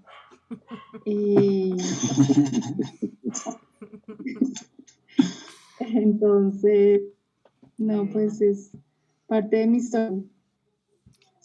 Cuando identifiqué mi lineatipo, no, aún no lo podía creer, ¿no? Cuando falta de autenticidad, ¿no? Que se vive la vida de otros menos la propia. Y es difícil, ¿no? Después de tantos años, y era un poco lo que hablabas al saber como esta información, como que para mí ha sido como un choque que lo he venido transitando, ¿sí? Pues este descubrimiento, ¿no? Y de alguna manera, pues sí, hay un replanteamiento de todo. Y han habido muchos movimientos interesantes, ¿no? Hasta qué punto yo viví la vida de otros y menos la mía y me perdí. Sí. Digamos, pero ahí en ese momento es centrarse y es centrarse. No, que tal vez, voy a miren esta descripción. Claudio es bastante, yo siento que es bastante crudo en la descripción de los 9. Bueno, igual él lo toma de otros autores, pero miren esto. Está describiendo a otro filósofo. Dice, tenía poco aspecto de filósofo, su cara era grandota y rellena, la boca grande, la expresión de imbécil, los ojos ausentes y apagados. Y la corpulencia de su persona más transmitía la idea de un concejal comiéndose una tortuga que la de un filósofo refinado. Acá está describiendo también un 9, que es David Hume, que es digamos, un filósofo inglés muy importante. Y ahí pues, vemos que en el tipo también un poco, digamos, el carácter físico también muy presente. Acá está hablando del subtipo Ivan, que habla del 9 conservación. Y digamos que es muy interesante porque David Hume en la filosofía va a ser un movimiento muy importante y es como un proceso como de excesivo racionalismo y desde ahí, bueno, estaba un poco la escuela idealista platónica, pero había el racionalismo que era como creer que era posible conocer el mundo a partir de la pura razón, sin aproximarse a la experiencia en el mundo, sino a partir de pura argumentación, ¿sí? Pura construcción lógica. Y este hombre pues va a hacer un sacudón gigantesco a toda esta construcción metafísica, diciendo que las únicas ventanas que tenemos para conocer el mundo son los sentidos y la experiencia, y que cualquier idea que haya en nuestro pensamiento necesariamente ha tenido que entrar a través de las puertas de nuestra percepción, ¿sí? Y entonces, bueno, digamos, de él se derivó toda una visión empirista de la filosofía, pero me gusta mucho como Claudio lo plantea, porque lo que él va a decir es que como esta tendencia como a lo concreto y a lo mundano, característica del 9, le permitió a la filosofía esta racionalista abstracta como aterrizar, como que él se permitió como tomarla y plantarle los pies en tierra. Entonces él dice, bueno, el 9 de conservación tiende a lo concreto y siempre disgusto frente a lo metafísico.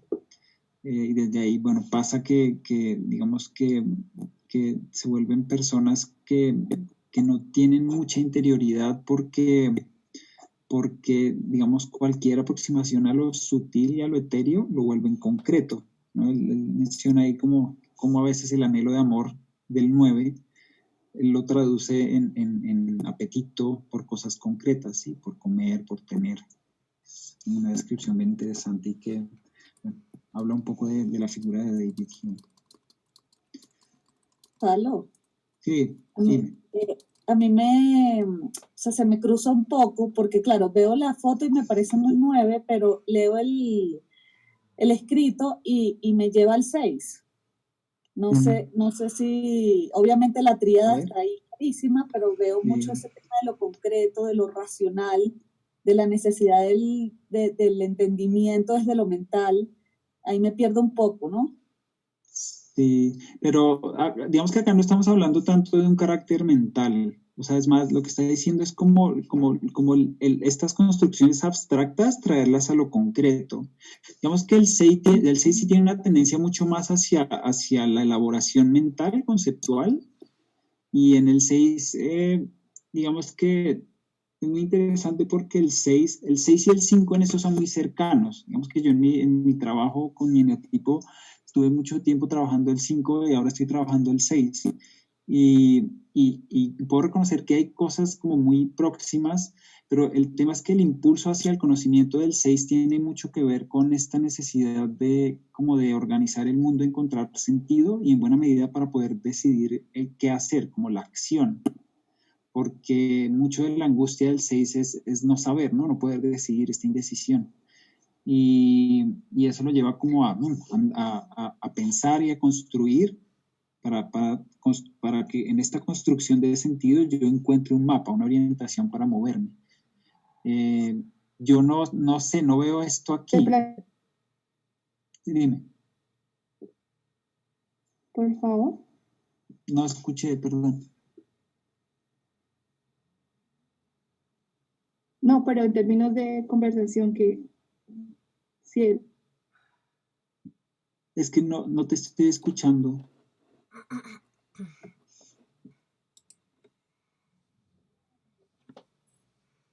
¿Soy yo o es ella? No, ella está muy entrecortado de ahí.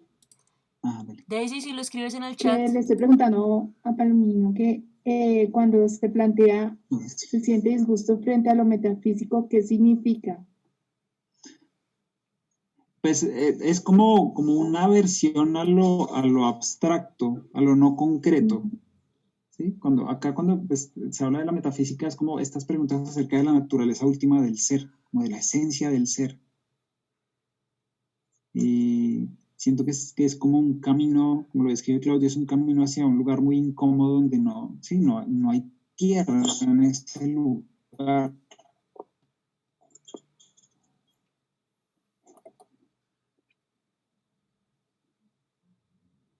¿Esto te suena o te suena extraño, impreciso para... ¿sabes? Ahí sí está un poquito recortada la señal. Bien. No te escucho, lo siento. De pronto... Se cortó cuando lo estabas explicando, se me cortó. Vale, sí.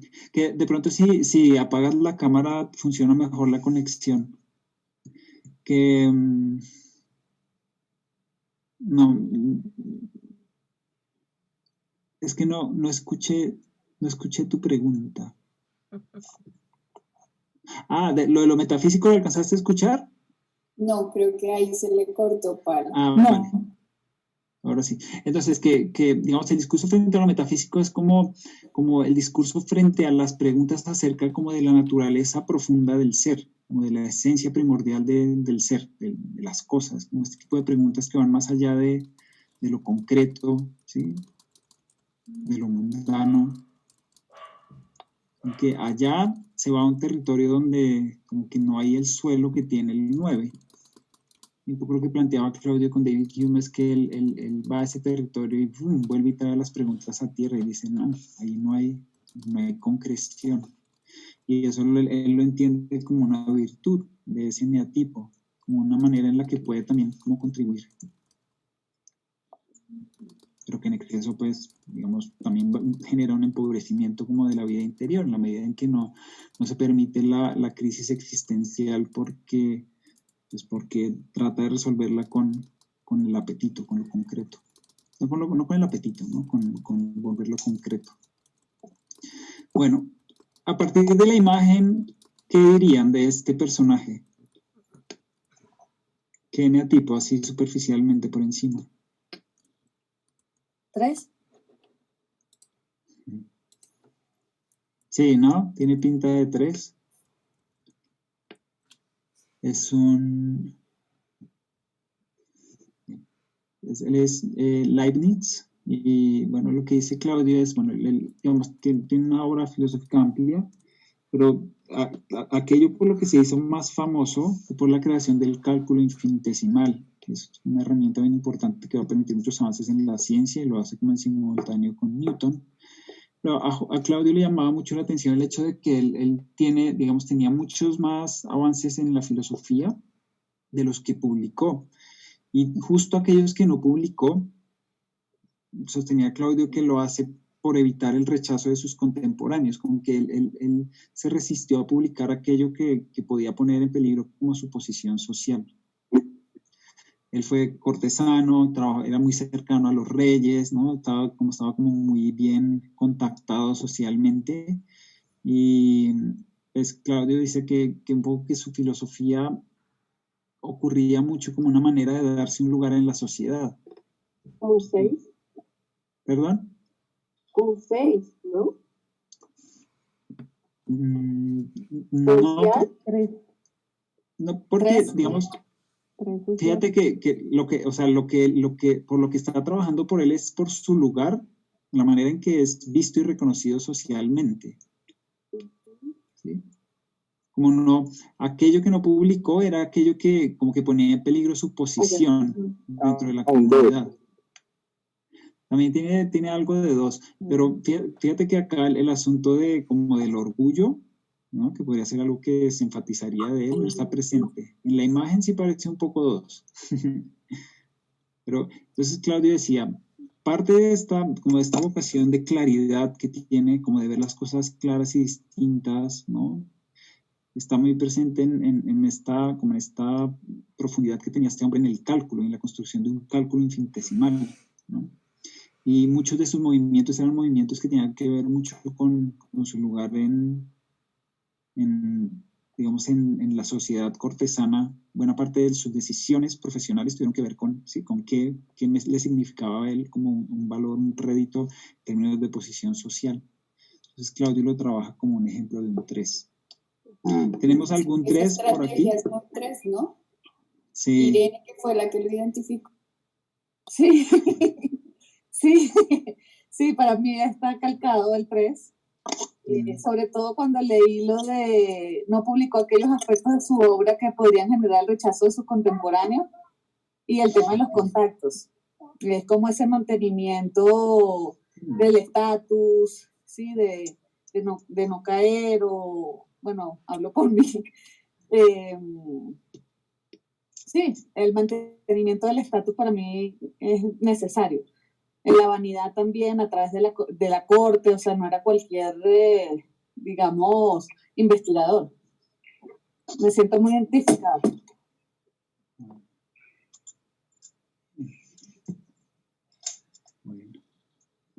No era cualquier. ¿Cómo? No, que dicen, no era cualquier. Irene además agrega, Irene Bermúdez dice que, y para tener prestigio, que es muy 3. Claro, prestigio. Sí. Bueno, este hombre es William James. Me parece interesante traer algunas citas de su obra. Entonces, puede ser que el hacer no siempre conduzca a la felicidad, sin embargo, no hay felicidad que no sea resultado del hacer. Puede ser que el hacer no conduzca siempre a la felicidad, sin embargo, no hay felicidad que no sea resultado del hacer. Esa frase, ¿qué les suena? ¿Dónde la ponen? ¿Como 8? Arriba. Un 1, pues, pero parece más un 1 por cómo se vio. Pero Sí. puede estar arriba, está arriba. Sí, era Sí, acción. no, de la acción. Bien. El principio más profundo de la naturaleza humana es el anhelo de ser apreciado. 2. Mm. Sí, uno. ¿Pero eso lo diría el 2? No. No. Pablo, esa frase es super 4. Bueno, sí. La anterior también es super 4. Nada es más agotador que el peso de una tarea sin concluir. Esa también es superacción por arriba. 1. Es uno. No, pero hay que... Eso es también uno. es super 4, me hicieron pensar. Pero ¿Quién es Sí, el necesidad más, de terminar. perdón, quién es el más pragmático de los eneatipos? Eso es como 8. O el 1.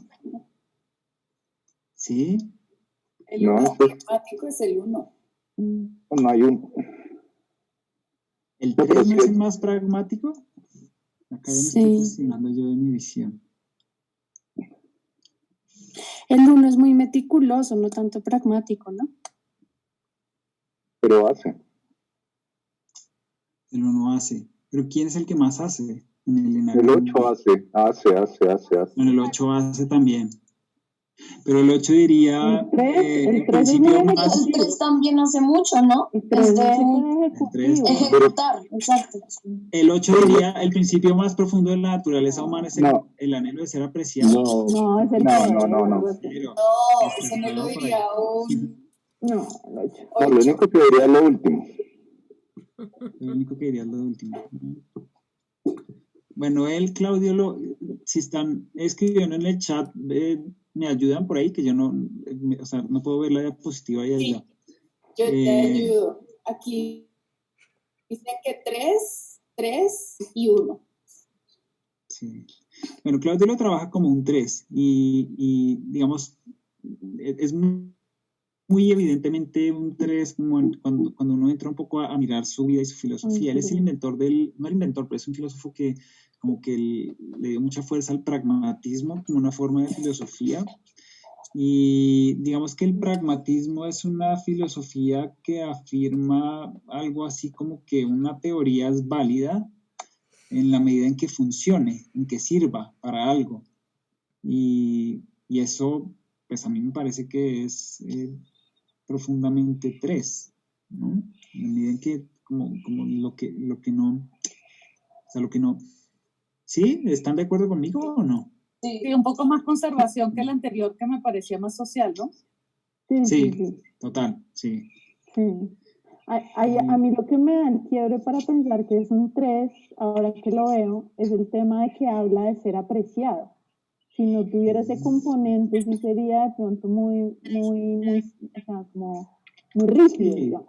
Pero es que Sí. aquí se ablanda un poquito con el aprecio y eso lo hace un poquito más emocional. Y ahí es cuando digo, bueno, está dentro de este rango de los 2 o 3, y definitivamente es un 3. Sí, y yo lo leo un poco también como desde la vanidad, el tema de, pues como de ser apreciado, pero también es un poco como de ser visto, ¿no? Como más ser funcional y a través del funcional ser apreciado. O sea, poder pertenecer porque soy útil, porque hago, no porque soy. Uh-huh. Sí, y asociar la felicidad con una tarea, ¿no? Porque como que este man no sabe qué es la felicidad, diría un 4 como la felicidad. No es una tarea, la felicidad se siente, no sé. Pero total, ¿no? Se tocan en conservación. En la conservación el 4 y el 3 se tocan en eso. Ok, sí, ¿no? Porque es muy loco, porque uno diría, pues no sé, sí, como si no es haciendo, como no es posible contactar la felicidad o el bienestar, y eso me parece demasiado 3. Bueno, la imposibilidad de detenerse. Bueno, esto está presente en muchos caracteres, la verdad. Bueno, vamos con otro. Una mezquindad. ¿Perdón? Que están peleando por ahí en el fondo, pero no sé esa cuestión. Bien, bueno. La virtud, pero Es Jorge, que está en alguna conversación con alguien. Ah, vale, vale. Bien, bueno, entonces acá tenemos otro. Este está más o menos fácil. ¿Qué ven? Dice, cuenta que al nacer su madre dio a luz mellizos, él y el miedo. Está regalado. Qué fuerte esa afirmación, ¿no? Qué horror, pobre hombre. Bueno, él es Thomas Hobbes, ¿no? Y él es el que, como, digamos, parte del nuclear de su filosofía, en parte nuclear de su filosofía, esta idea de que el hombre es un lobo para el hombre, ¿no? El hombre es una amenaza para el otro hombre. Y pues digamos que toda la teoría del Estado que él crea, que es esta teoría que habla del Estado como un leviatán, defiende la creación de un Estado autoritario que proteja a los súbditos de la violencia. ¿Dónde está? ¿Qué amenaza? 6. 6, total, ¿no? 6, pero 6 ¿cuál? Social. 6 social. Sí, señor, Lidio, 6 social. ¿Por qué 6 social? ¿Por qué? No, pregunto. No, es que No, no estoy Lidio. Lidio que conteste porque dice que porque protege. Uh-huh.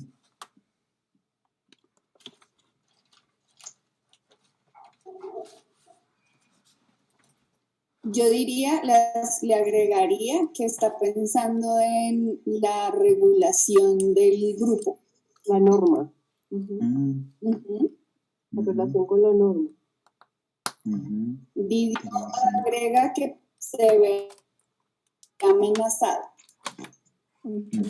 Sí, es totalmente, ¿no? Tiene la amenaza ahí completamente presente. Y con eso que dices, Jimmy, perdona, también está pensando en el grupo y está pensando en el grupo jerarquizado, ¿sí? Como una cosa piramidal, en una escala en donde hay una autoridad y cómo quedo yo en relación con la autoridad y cómo también hay una organización social en donde hay una autoridad y alguien encima, ¿no? Una cosa muy aristocrática, pero desde el miedo. Sí, total. Y bueno, esa foto, ¿no? Esa mirada así como, pues digo yo, es como, sí, muy desconfiada. Sí, es incluso amenazante.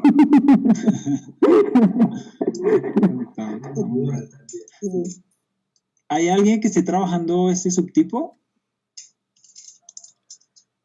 No.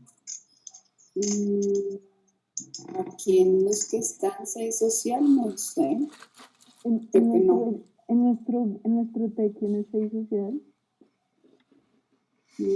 No tenemos 6 social. No, ¿cierto? Bueno. Es Descartes. Entonces, bueno. Su filosofía gira en torno a la búsqueda de la certeza. Desconfía de todo conocimiento sustentado en la autoridad. Su método es la duda metódica. Y duda de todo aquello de lo que es posible dudar, ¿no? Posiblemente 5. Sí, digamos, tiene un carácter muy mental, claramente. Pero ¿quién experimenta este tema de la duda como algo angustiante? El 6 también. 6. Puede ser el 6 sexual, no, falso, el 6 social, ¿no? No, conservación. Dije todos. El conservación. ¿No? ¿Por qué el conservación? Sí, ¿por qué? No, pues porque estamos hablando del social y el sexual es el contrafóbico. Creo que el conservación lo tiene más como interiorizado, ¿no? Es como que tiene este miedo, como esta duda, pero es como que duda todo el tiempo de la acción, ¿no? Creo. Bueno, no sé. Sí, total. O sea, como... Perdón. O sea, el tema entonces es esta duda no metódica, permanente, y como la ausencia como de certeza todo el tiempo, ¿no? Y desde ahí también claro que este hombre era muy frío, ¿no? Que es algo que como que no comparte con el conservación. Calor. Sí. Pero en su Tiene mirada, este asunto del 6, ¿verdad? no, que en la foto no se ve tan frío. Sí, es verdad. En la expresión facial no se ve tan frío, se veía más frío, por ejemplo, el pasado, para mí. O sea, sí. El otro me da un poquito más de, pues no conozco obviamente en profundidad a este filósofo, pero en la foto No he tenido la oportunidad de compartir. Sí. Lidio, no sé si lo que planteas es una pregunta o una respuesta a la pregunta de Pablo, porque dice, ¿cómo se relaciona el tema de la autoridad con el 6? Sería sexual. Ah, ok, completaste la frase. Confía el conocimiento sustentado en la autoridad. El 6 conservación se alía mucho a la autoridad, ¿no?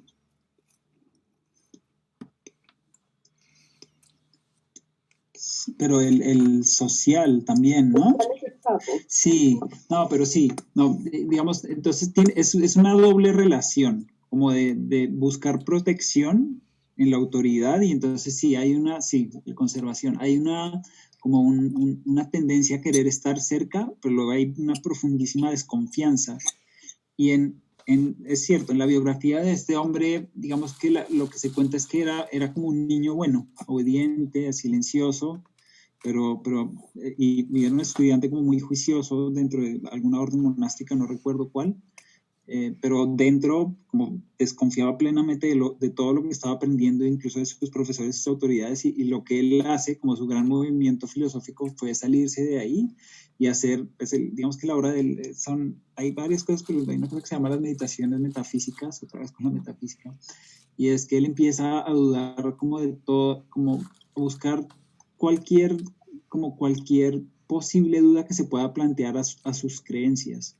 Entonces duda de los sentidos, duda de sus pensamientos, duda de los contenidos de sus pensamientos, de sus emociones, y por eso él es el que acuña esta frase de pienso, luego existo, que es muy interesante como pues pensando en el carácter, ahora que lo pienso, que es como, él puede dudar de los contenidos de su pensamiento, pero de lo que no puede dudar mientras duda es que está dudando, ¿no? Es que está pensando, y él pues trata de construir a partir de ceros como todo el sistema del conocimiento, como prescindiendo de todo el conocimiento tradicional, y en eso pues, se ve encarnada como una desconfianza anclada muy profunda que nosotros los 6, sobre todo los 6 conservación, llevamos muy adentro.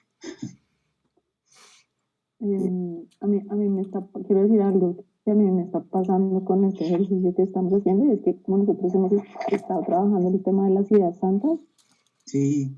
Desde aquí estoy pudiendo ver cómo esto del trabajo en el carácter, y cómo en ese momento en que o sea, esto que también es una limitación, también es la entrada, ¿no? Es la entrada al ser. O sea, estoy viendo cómo por ejemplo este planteamiento de la duda es tan, wow, tan potente, ¿no? Y tan, sí, o sea, es terminó siendo pues la salida, digo, no.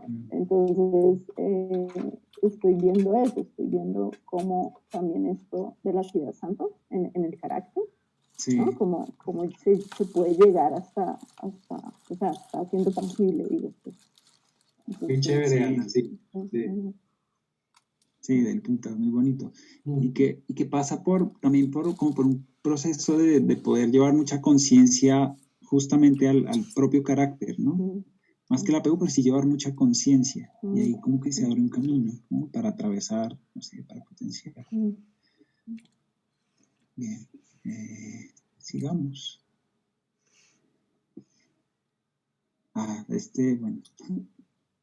Entonces leo, esta es una anécdota de un filósofo. Dice, Una vez, durante una tempestad en el mar, sintió tanto miedo que otro viajero empezó a burlarse de él. Le dijo, es extraño que un filósofo tema tanto a la muerte, cuando yo, que no soy sabio, no experimento ningún temor.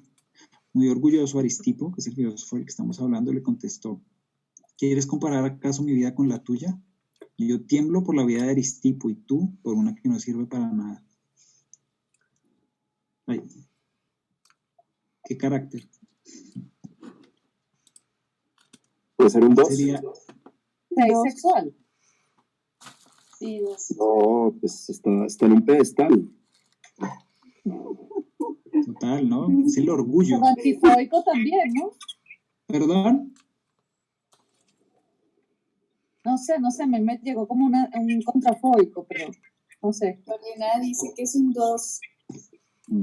Sí, pero fíjate que la respuesta de él no es una respuesta, o sea, la respuesta en la conversación no es una respuesta al miedo, ¿no? Él está, digamos, está temiendo morir, pero lo que le están hiriendo es el orgullo.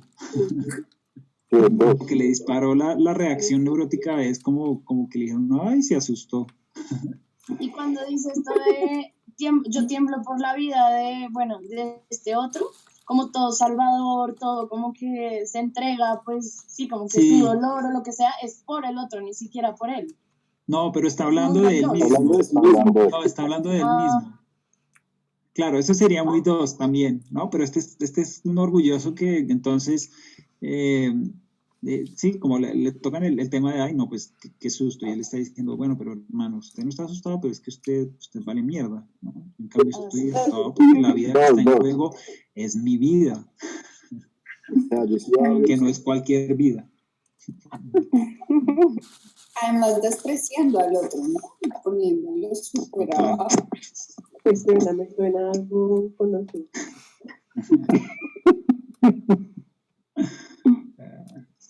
Bueno, es Diógenes, es un filósofo, digamos que es de la escuela clásica griega, tal vez lo conocen, el cínico, pues que era el que vivía en un barril, ¿no? Vivía con perros, y despreciaba como todas las convenciones sociales.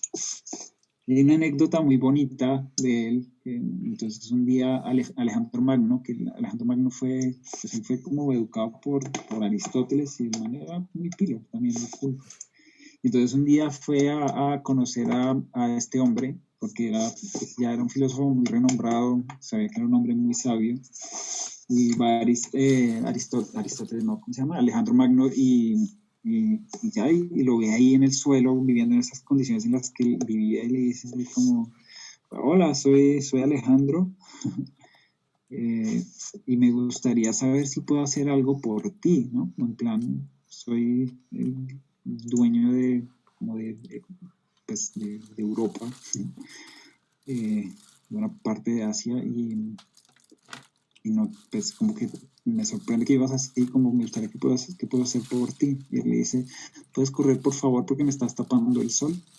Un absoluto desprecio al hombre más poderoso probablemente de la tierra en ese momento.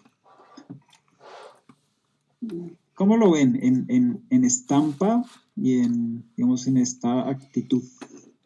¿Dónde lo ven? 8. ¿Por qué? 8. Sí, 8. Sí, desafiante de la autoridad.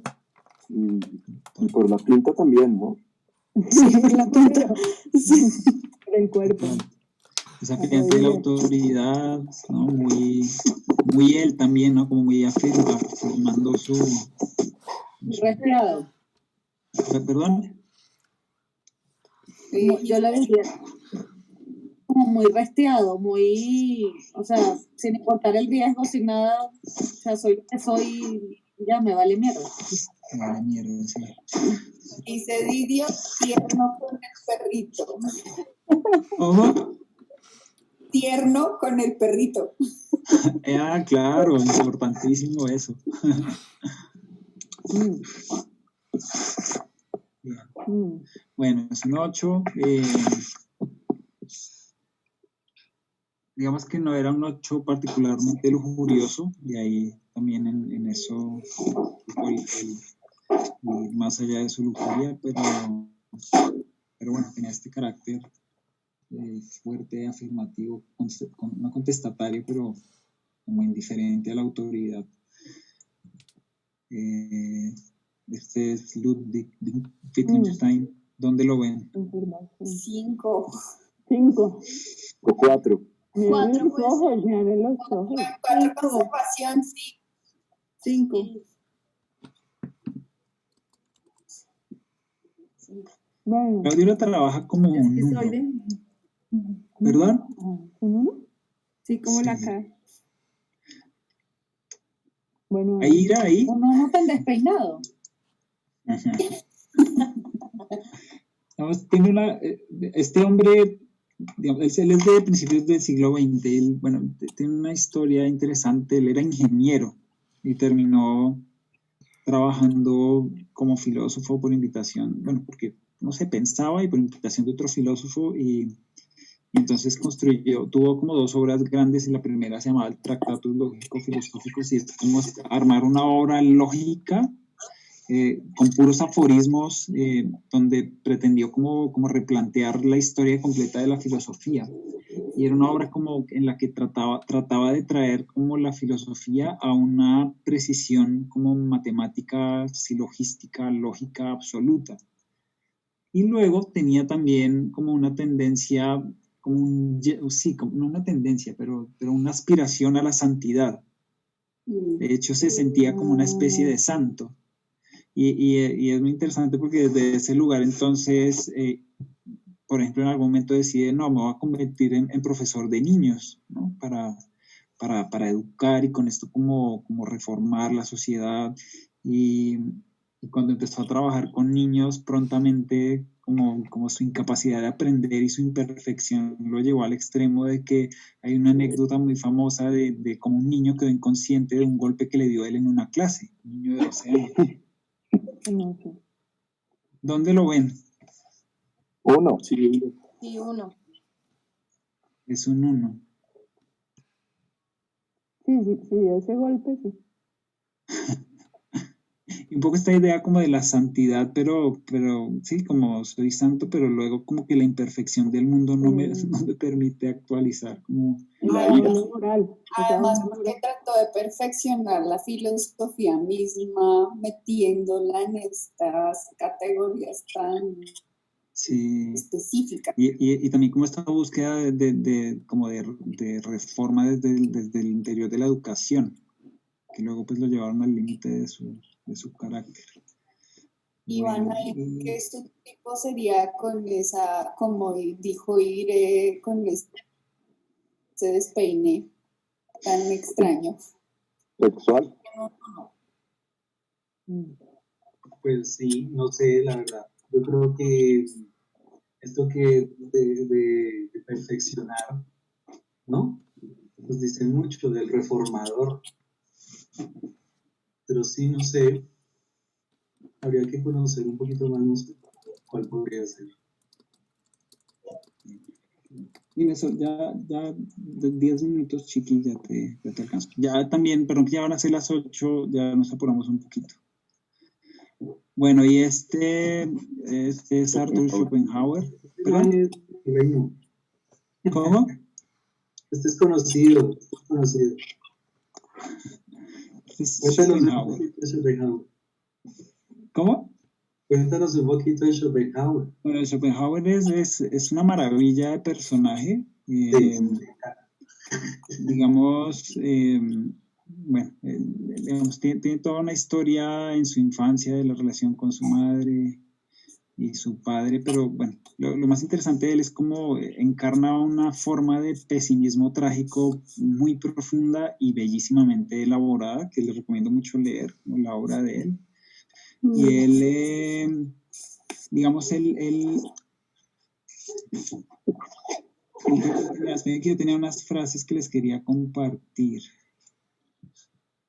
Pero bueno, digamos que la visión de él de la vida era absolutamente trágica y lo que él decía es que la felicidad no era posible encontrarla en este mundo porque el mundo era como la encarnación de una gran tragedia.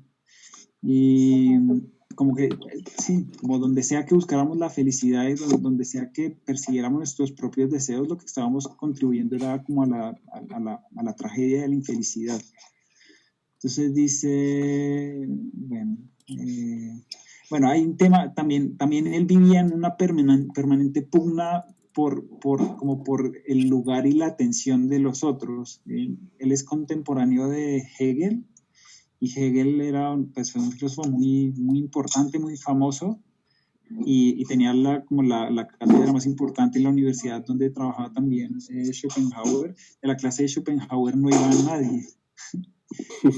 Y esto pues, le producía un grandísimo dolor y muchísima tristeza, y buena parte de lo que él escribió era como un ejercicio de querer degradar como al otro porque le estaba quitando su lugar, ¿no? Y un lamento de esto, mucho un tema de la envidia ahí. Esta frase que dice: es difícil encontrar la felicidad en uno mismo, pero es imposible encontrarla en ningún otro sitio, ¿no?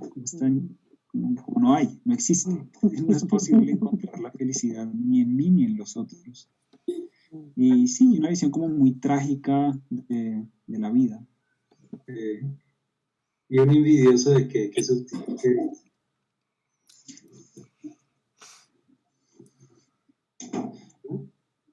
mucho como de, sí, mucho de la, como de la atención, como del tener un lugar y ser reconocido. Muy social, ¿no? Sí. Pero tú dijiste algo que se preciaba en degradar a los otros, ¿no? Sí, no se preciaba, pero buena parte de su ejercicio era querer menoscabar, por ejemplo, la figura de Hegel, en el sentido de que es un charlatán, y este charlatán no está permitiendo que este tesoro que yo he descubierto, que es entendido, él creía haber resuelto como la pregunta acerca de la naturaleza del ser. Y es muy bonito porque cuando uno lee, escribe muy bonito, de verdad que él es un filósofo para leer. Cuando uno lee su obra, como que uno dice, sí, es verdad. Exacto. Es convincente la manera de hacerlo, y claro. Y escribe con muchísima emoción, ¿no? Sexual. Como que se siente mucho la emoción en sus textos.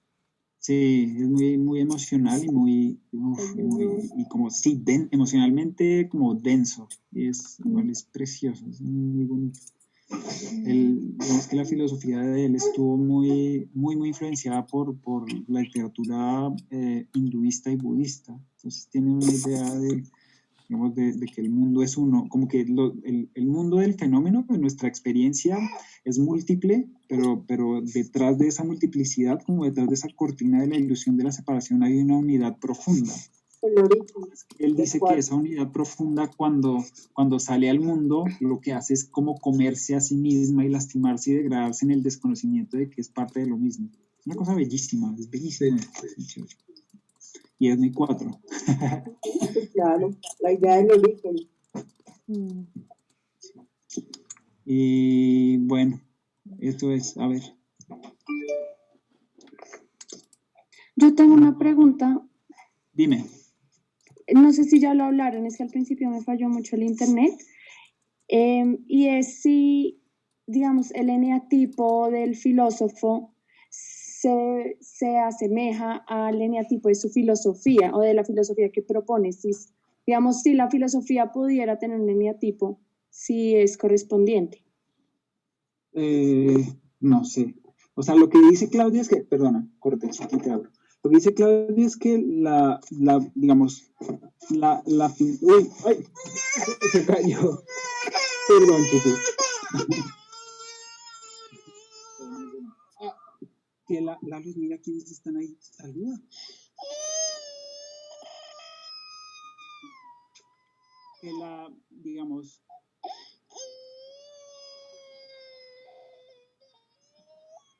la explicación que los filósofos construyen acerca del mundo, como toda su cosmovisión, está asignada por la pasión, pero sobre todo por la fijación, como por la distorsión, o sea, el tono que su carácter le da a su mirada y su experiencia del mundo. sea, en ese sentido, porque lo que está tratando de hacer Claudio en este ejercicio es precisamente como ver cómo cuando estudiamos la filosofía de determinado filósofo podemos ver que es un resultado como una emanación, una encarnación de su carácter. Así el filósofo haya podido ir más allá como de su propia neurosis, pero su visión del mundo está atravesada por su pasión y por su fijación. ¿Sí? ¿Responde la pregunta? Sí, sí, total, gracias. No sé si alguien tenga alguna otra pregunta, algún comentario.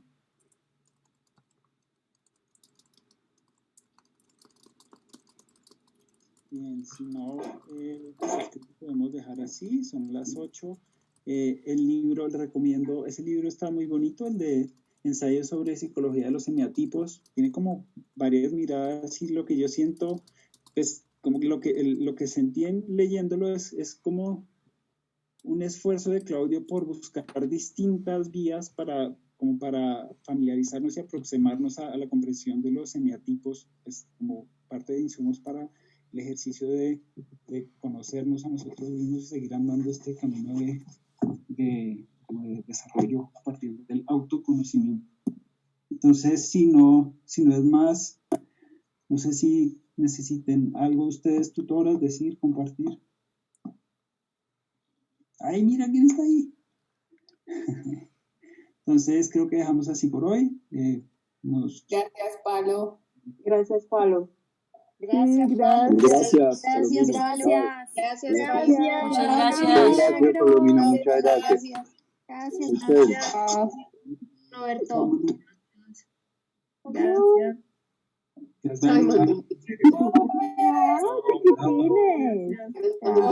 Simon. Mira, los bebés. ¿Ves? 1, 2.